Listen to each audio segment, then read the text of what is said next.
یہ ایسا سفر ہے جو دل کو تسکین دیتا ہے، جو روح کو راحت دیتا ہے۔ پھر بابا نے ہم سے سوال کیا، اب جب کہ تم نے اپنے دین کو بدل لیا ہے، کیا تم اپنا نام بھی بدلنا چاہو گی؟ ماں نے ہلکی سی مسکراہٹ کے ساتھ کہا، میرا نام کیرا ہو یہی اچھا لگے گا۔ مگر میں خاموش رہی۔ میں چاہتی تھی کہ بابا میرے لیے خود کوئی نام تجویز کرے۔ میں نے اس کی طرف دیکھتے ہوئے کہا، بابا تم میرا نام رکھو۔ بابا کچھ دیر تک سوچتا رہا، پھر اس نے اپنی داڑھی پر ہاتھ پھیرا اور مسکراتے ہوئے میرے بالوں کو آہستگی سے سہلایا۔ تمہیں کہانیاں پسند ہیں تو کیوں نہ تمہارا نام بھی کسی کہانی جیسا ہو؟ پھر ایک لمحے کے توقف کے بعد کہا، تمہارا نام کیمیا ہوگا۔ میں نے حیرت سے بابا کی طرف دیکھا۔ کیمیا؟ اس کا مطلب کیا ہے؟ بابا کی آواز گہری تھی، جیسے کسی صدیوں پرانی کہانی کے اوراق پلٹ رہے ہوں۔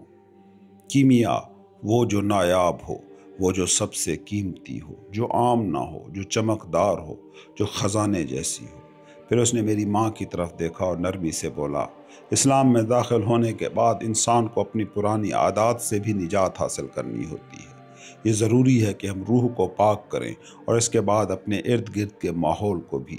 لہٰذا ہمیں گھر میں موجود تمام بت ہٹانے ہوں گے، صلیب کے نشانات والی اشیاء، گلے کے ہار، سب کچھ۔ ہم نے فوراً بابا کی ہدایت پر عمل کیا، اور جیسے جیسے ہم یہ سب کچھ ہٹا رہے تھے، ہمیں اپنے اندر روشنی کا ایک ہلکا سا جھونکا محسوس ہونے لگا۔ ایک عجیب سی روشنی، ایک سکون، ایک تازگی۔ ہر رات بابا ہمیں اسلام کی باتیں سکھاتے، ہم اکٹھے نماز پڑھتے، اور ہر سجدے میں دل سے روشنی کے ایک نئے دروازے کھلنے کا احساس ہوتا۔ ایک روز نماز کے بعد بابا میری طرف متوجہ ہوئے اور قرآن کی ایک آیت تلاوت کی، کیا ہم نے تمہارا سینہ کھول نہیں دیا اور تم سے تمہارا بوجھ نہیں ہٹا دیا، وہ بوجھ جس نے تمہاری کمر توڑ دی تھی اور تمہاری قدر و منزلت کو بلند نہیں کیا؟ یہ آیت سن کر میری روح جیسے روشنی میں نہا گئی، جیسے مجھ پر کوئی بوجھ تھا جو دھیرے دھیرے کم ہو رہا تھا، جیسے دل کے قفل کھلنے لگے ہوں۔ میں جانتی تھی اب میں کیمیا بن چکی ہوں اور میرا سفر شروع ہو چکا ہے۔ میرے دل پر روشنی کی بارش ہو رہی تھی، میری روح پر رحمتوں کی موجیں بہہ رہی تھیں، اور میری زبان سے شکر کے موتی جھڑ رہے تھے۔ مجھے سکون، معرفت اور اپنی روح کی تطہیر کی خواہش نے اپنی لپیٹ میں لے لیا تھا۔ بابا مجھے دینی علوم اور عقائد کی تعلیم دے رہے تھے، اگرچہ وہ اپنے کاروباری سفر کے باعث زیادہ وقت نہیں دے پاتے تھے، لیکن جب بھی ہمیں موقع ملتا، خاص طور پر جب ہم قسطنطنیہ سے قونیہ کے سفر پر تھے، رات کے وقت قیام کے دوران ہم دین اور حکمت کی باتیں کرتے۔ دینی علوم میں مجھے بابا نے سنوارا، لیکن تصوف اور معرفت میں مجھے شمس نے جیا۔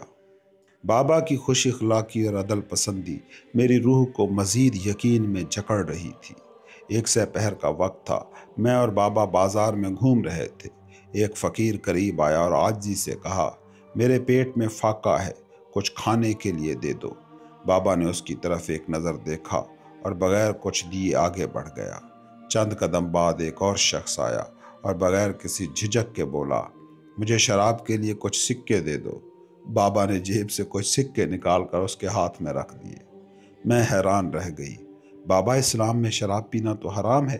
بابا نے مسکرا کر کہا، یقیناً بالکل حرام ہے۔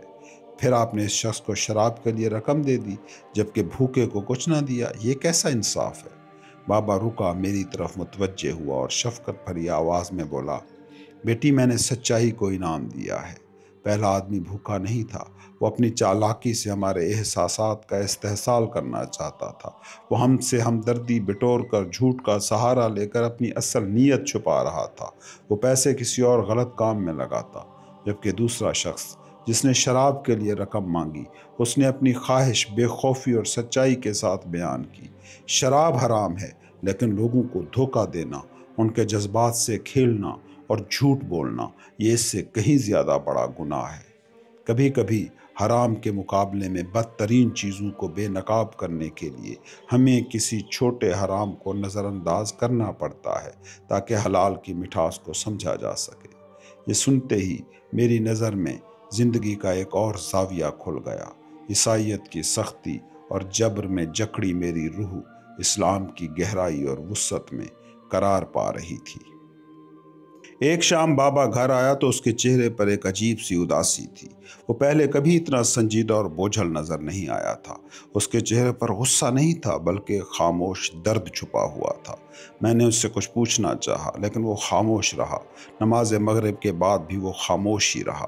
میں اسے خوش کرنے کے لیے اس کے گرد منڈلاتی رہی، چھوٹے چھوٹے مزاحیہ جملے کہے، شرارتیں کی، مگر وہ ایک بار بھی مسکرایا نہیں۔